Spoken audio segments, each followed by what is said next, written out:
Viewers, welcome to रेदवा crochet. इस video में मैं आपको बनाना सिखा रही हूँ single crochet 2 tog and single crochet 3 tog. ये स्टिचेस ही होती हैं और ये हेल्प करती हैं ज़्यादातर डिक्रीज़ करने के लिए। इससे पहली वीडियो में मैंने DC 2 टॉग और DC 3 टॉग भी बनाना सिखाया है। मैं आज आपको सिंगल क्रोशे 2 टॉग बताऊँगी कि किस तरह से 2 स्टिचेस को या 3 स्टिचेस को किस तरह से हम एक स्टिच बनाते हैं। तो आपके पास एक लूप है हुक पे।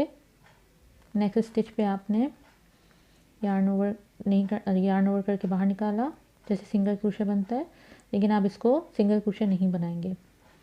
फिर नेक्स्ट स्टिच पे आपने जाके यार्न ओवर करके फिर से एक और लूप आपने बाहर निकाला, 3 लूप्स हो गए।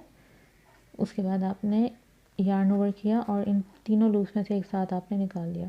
इसको सिंगल क्रोशे 2 टॉग कहते हैं। ये अगर सिंगल क्रोशे की स्टिच चल रही है, मतलब पैटर्न में सिंगल क्रोशे की अगर स्टिच है, तो डिक्रीज़ करने के लिए सिंगल क्रोशे इस तरह से यूज़ होता है।